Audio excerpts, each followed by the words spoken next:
All right, and we're live. This is Tech Thursday. I'm Nicole. And I'm Cassie. And today we're inspired by our reality. It's funny how that happens. It is funny how that happens. So basically, Art imitates life today. Art imitates life today.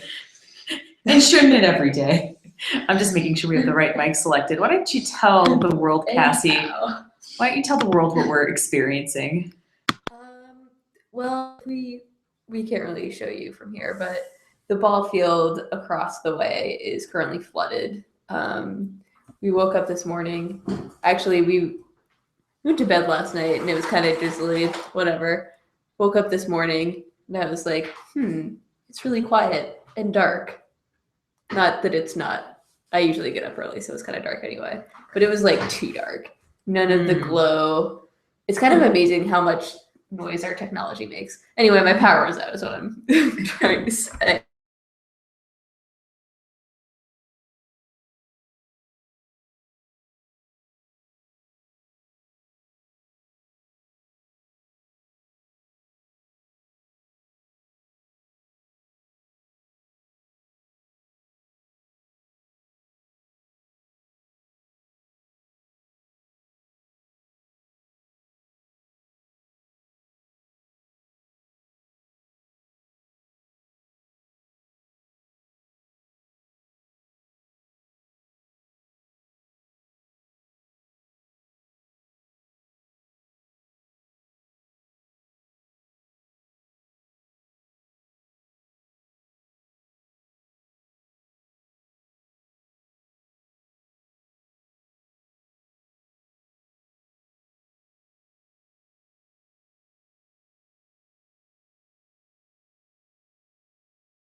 And I was like, this is amazing. So, and you can get a couple, my phone can get a couple charges, but it's the only thing I've ever tried to charge, but it has all the different little USB things. So you can charge Anything that would have a USB port kind of thing. It's- Yeah. So it's just a little pretty nifty. Right. So if you think it's going to be stormy, it might be nice to charge up your electronics and maybe charge up your backup, so that at least if you enjoy typing on a screen, you have that option. Yes. While While you're filling up your water jugs and charge your devices.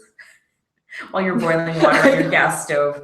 So I go like all out, like the power goes out. I'm like, we have no idea how long this is gonna be out. I'm so ready. In some cases it's true. So I actually lost power for almost 4 days this last winter, which was crazy.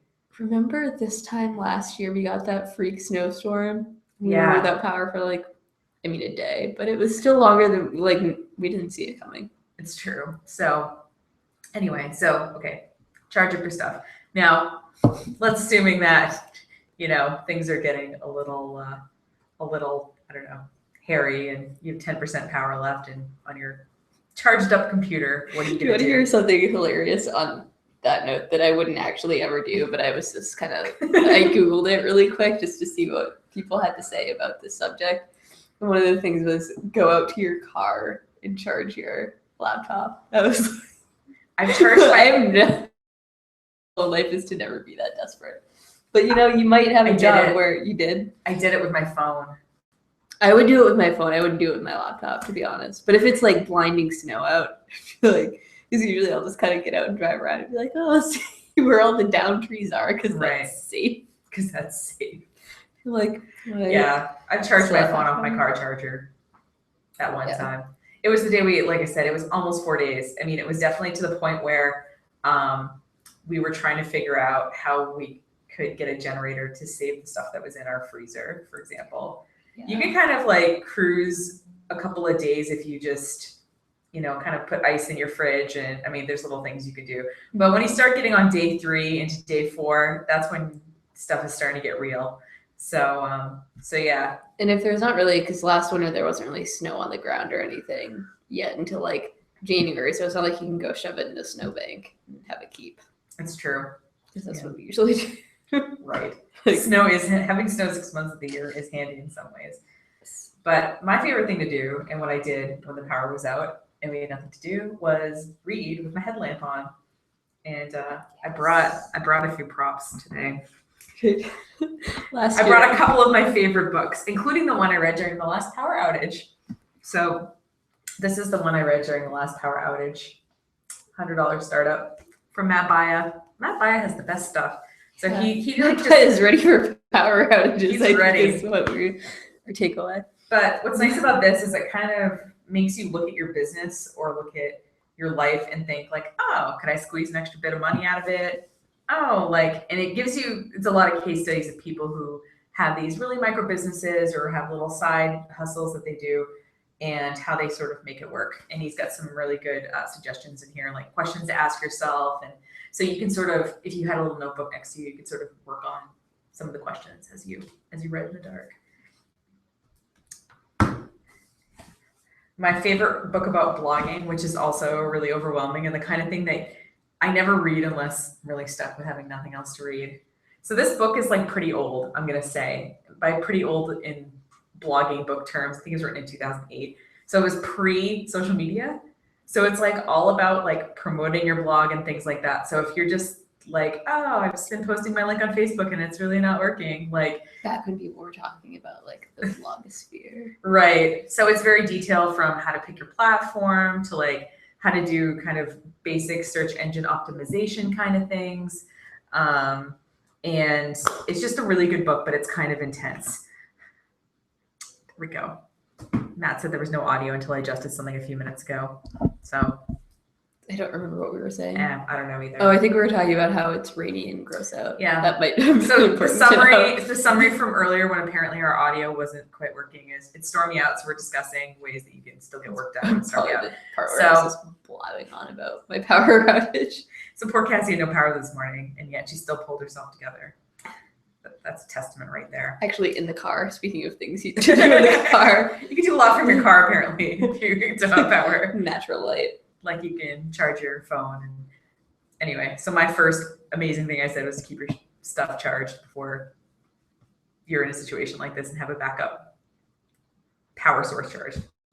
So yeah, if you want a really, really intense book about blogging, like when I first started blogging, I read the first like 20 pages of this and my brain hurt. So like it's that. And I'm a pretty like cerebral intellectual person. So it's a pretty intense book. But if you want to know like everything about blogging, this is a pretty good book, even though the title is kind of ridiculous. Secrets for blogging your way to a 6-figure income for a pro blogger. Yeah, 6 figures someday.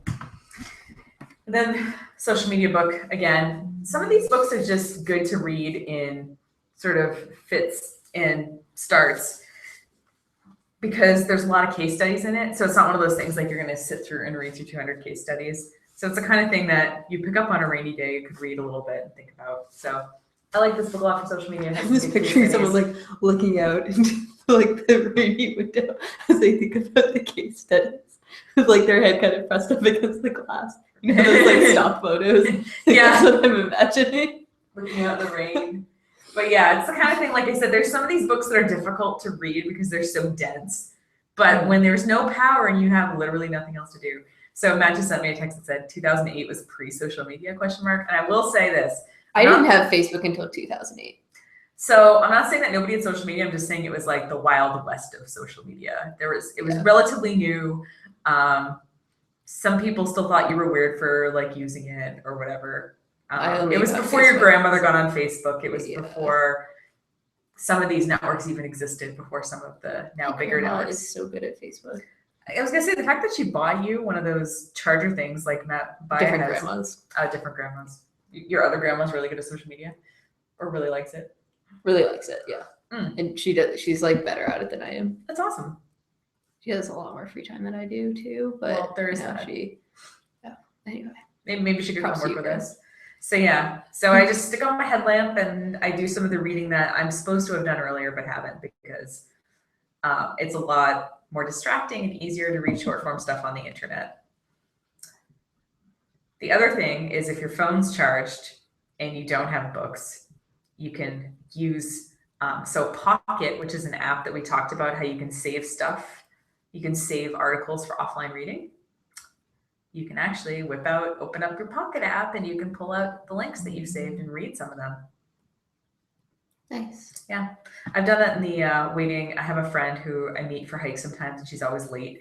So I'm usually sitting in a parking lot with no cell phone reception waiting for some indeterminate period of time. So I pull out my Pocket and I, do a little light reading on the trail. So if short form's more your jam, think of something on your phone that you can save links to or save articles to that's available offline.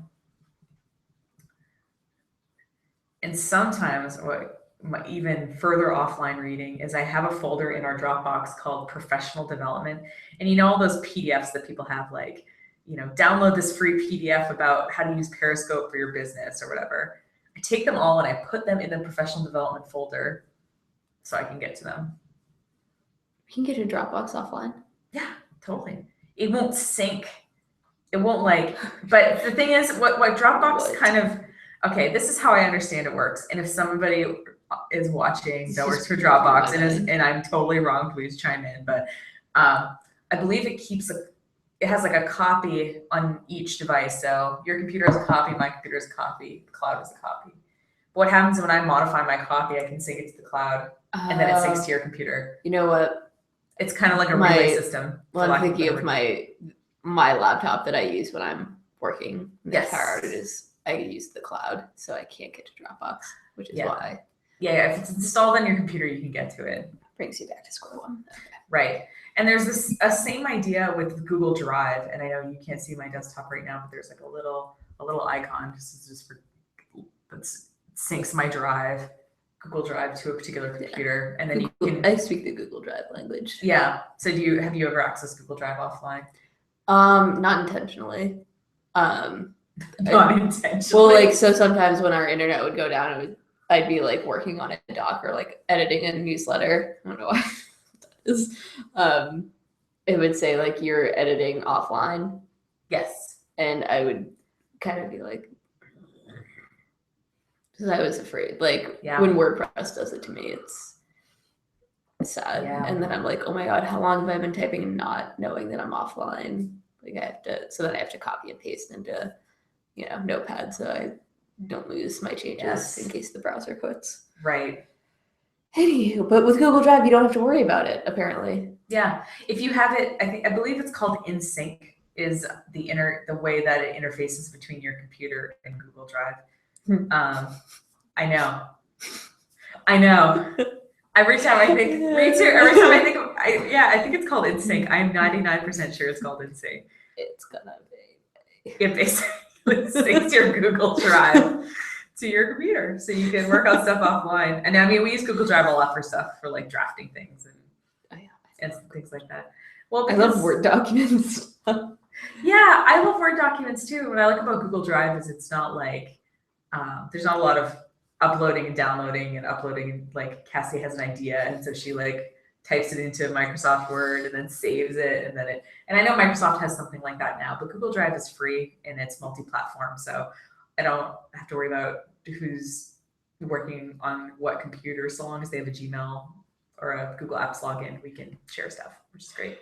I just had a flashback. This is my little throwback Thursday moment so Word document stuff has been exciting me since 1995 when we got our first computer in Hamden. It was one of those old school Gateway. Yeah. And we only turned it on once every week or every 2 weeks because it was just the holy grail of the Stroud household in Hamden. And I remember when I used to be allowed to use it, I really only ever wanted to use Microsoft Word. And I remember just sitting there I was totally the meme of the hipster writer at Starbucks. That was me when I was 5 at this computer, I'm going to be an author.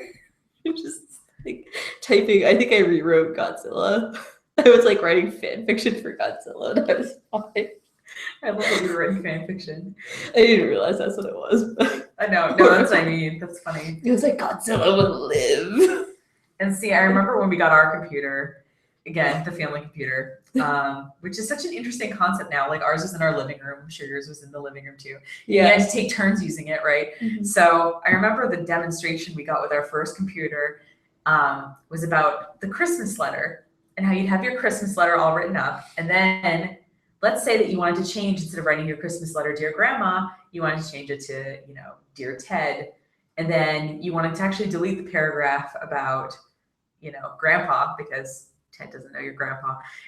And you could replace, so it basically showed the idea of find, replace. It showed the idea of like deleting and whatever. And I remember I was like, oh my God, I can take stuff and reuse.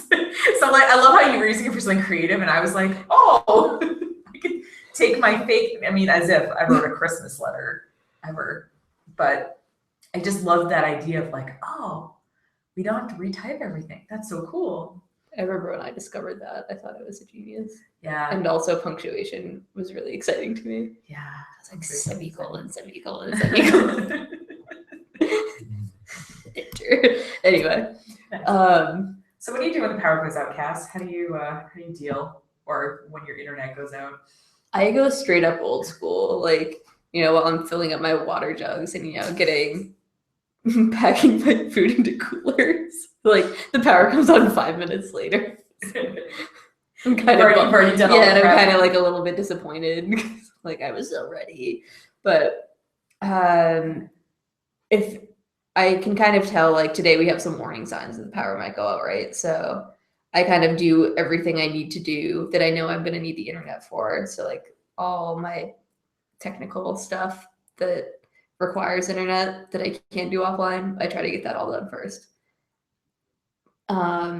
Meaning that I save my long form like content writing for later. So I go straight up pen and paper. I might, while I have the internet still, I jot down like any prompts that I need or any like important bits of information or stuff that I already have. And then when it gets dark, I get, a headlamp if I need to, or I go sit by a window. And did your parents ever tell you not to go near the window during a lightning storm? Yeah. Okay. I'm just making sure that like no. My mom told me this freaky story about how she was sitting rocking me and the lightning like came through the window. I'm not sure if she told me that, so because I was a little bit of a lightning bug and I kind of like being near the window. So I'm not sure if that actually happened. I'll have to check. I just remember my mom being like, when we were younger, saying, "Don't go near the windows." Yeah, because the lightning can come through. So if it's a lightning storm, I don't go near the window. Anywho, and then I just sit down and straight up just write stuff out and type it up later. I will say, and I actually preferred it. That's how I used to write papers, like my freshman and sophomore year of college. Everyone thought I was a lunatic, but I was like, I wrote it all out on pen and paper, like really rough draft, and then as I typed it up, I would edit and add more. I would say, and I have no basis on this, that you actually think differently or you work differently when you handwrite stuff. Like when I meet with clients, I always bring a notepad.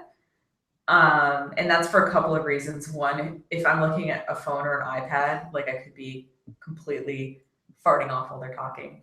But mainly I find that I have like better creative ideas if I'm writing for some reason. And I don't know why. There's something about I'm getting that like feeling of that 1995, like the world is my oyster. I feel like it's still your oyster. It's your oyster bar now because there's all kinds of options. The world's still your oyster, but yeah, I know what you mean, right? Back then, it just seemed more normal to. Well, like I still get that. That's how I feel when I have the pen in my hand. Like, yeah, it's just something about like the power is why I'm thinking like He-Man. Like, said He-Man, I have the power. I have the power. Yeah, I think so. Pretty sure it's He-Man or Kanye West. Anywho, did He-Man even. That might be fun.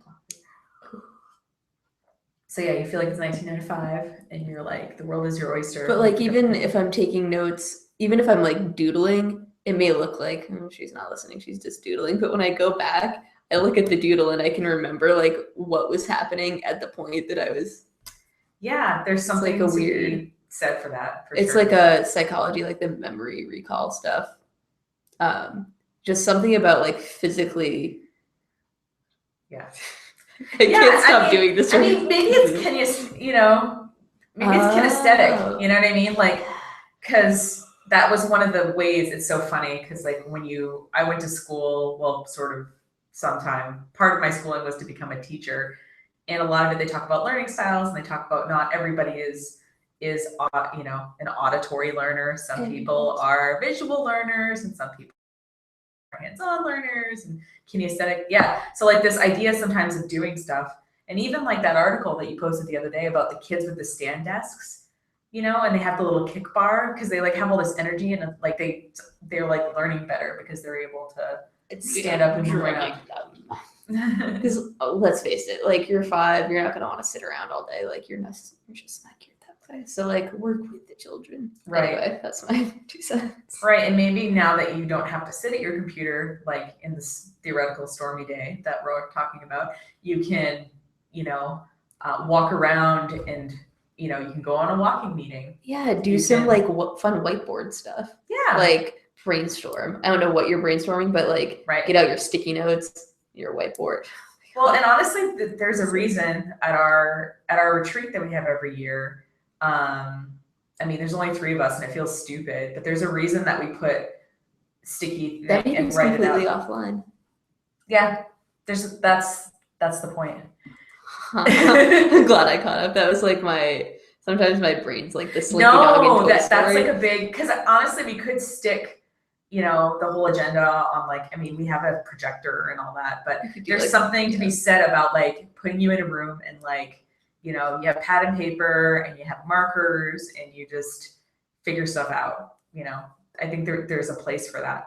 And maybe the next time something happens like that, you can just take the opportunity and have a day like that, maybe with coworkers, and get some bigger planning done or some, something down. And it's funny when you said, I get all my stuff done that I have to get done with technology. And it's true. If we sat down during our day and we're actually listed the things that you really need the internet for, it's actually pretty small. And a good test of it is when you go on vacation and you have to like when I was in Europe for 10 days and I had very limited internet access and I had to get everything done in like an hour a day. I did it because I had to.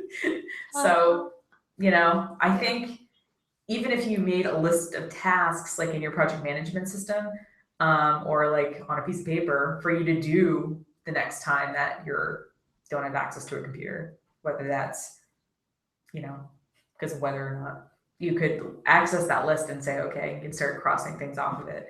I bet that that list could have more things on it than you think right now, in terms of stuff that you could actually still get done without electricity and the internet. Mm-hmm.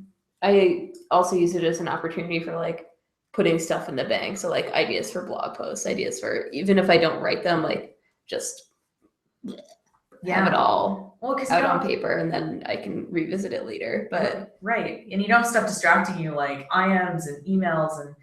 And there was this one, actually a couple of years ago, we had an issue with our email. We didn't get email for 5 days.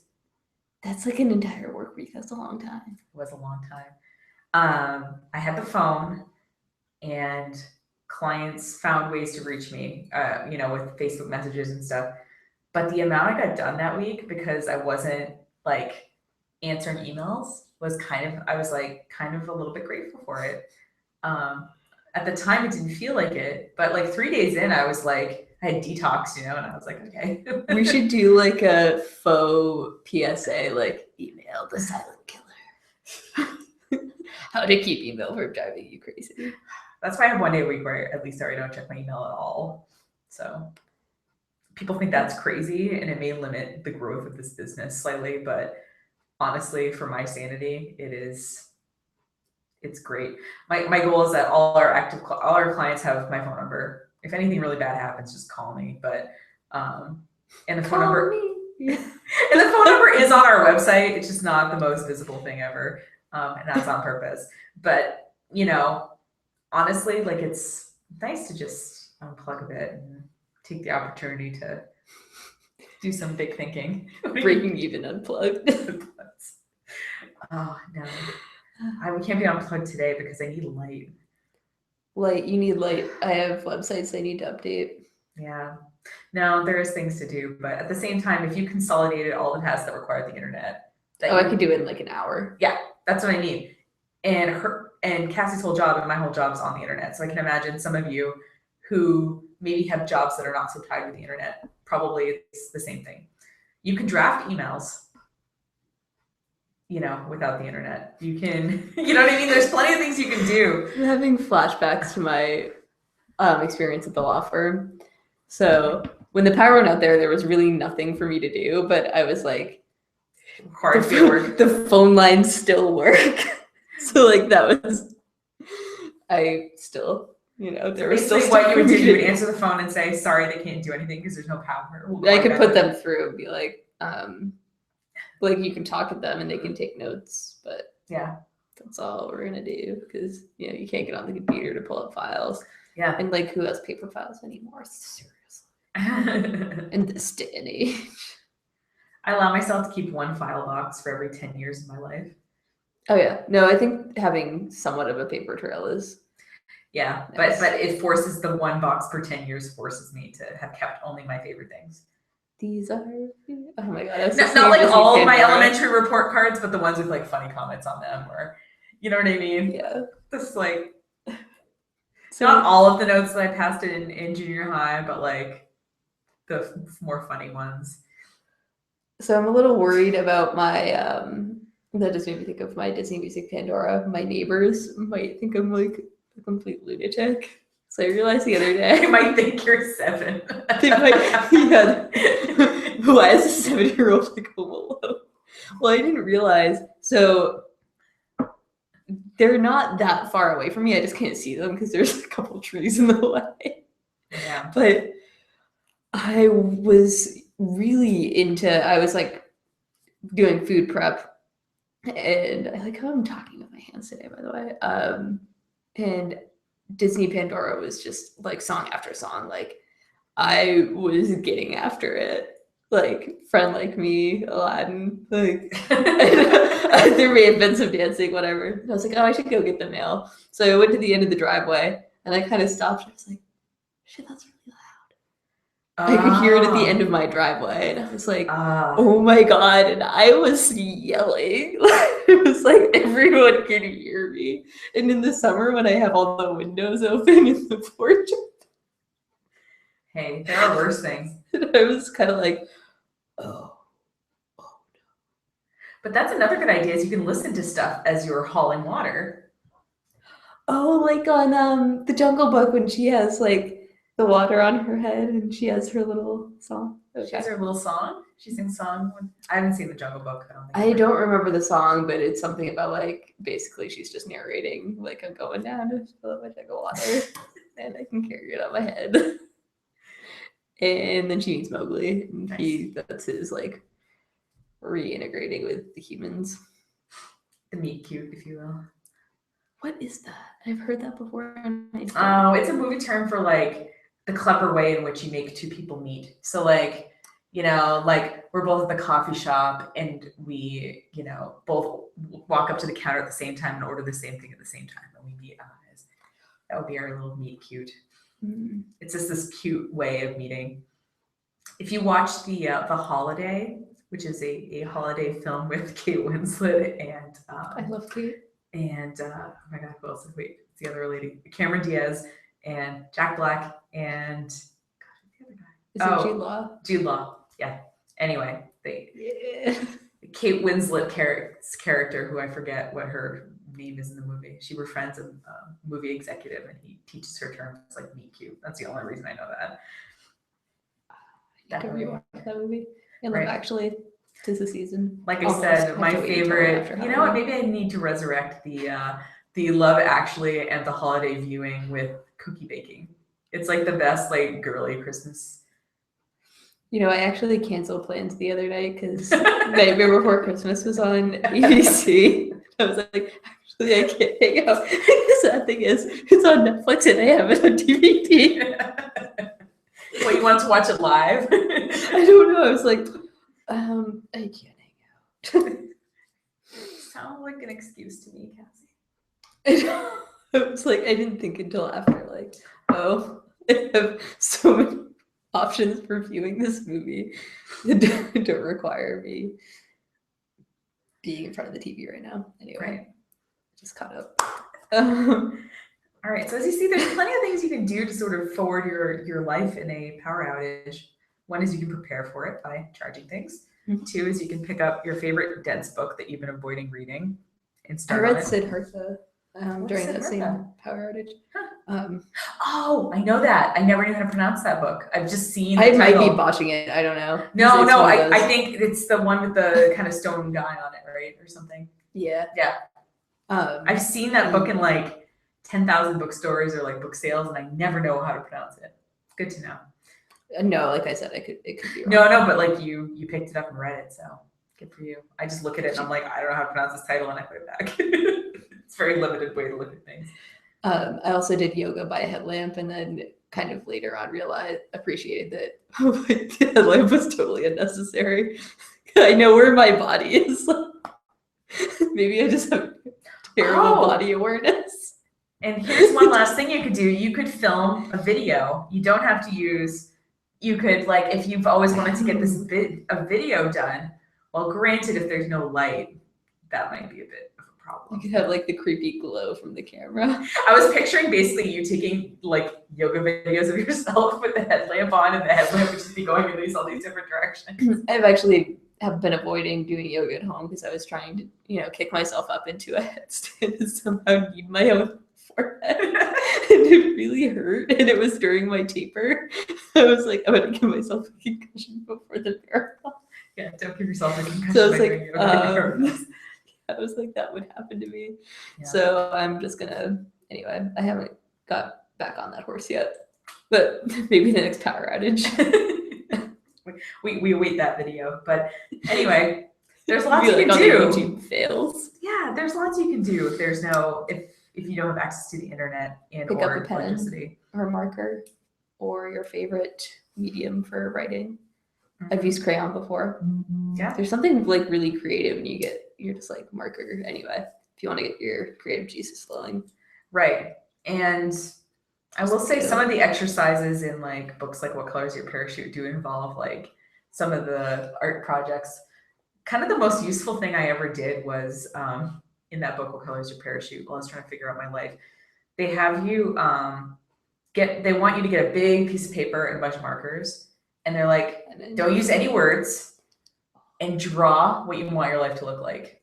Draw until you cannot think of anything else.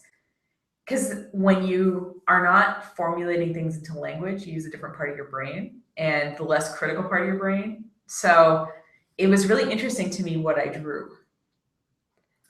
Actually, I should show you what I drew, because 10 years later, like I'm 70% there. It's really interesting. But anyway, that was, again, a useful exercise I could have done when there was no power and I had markers.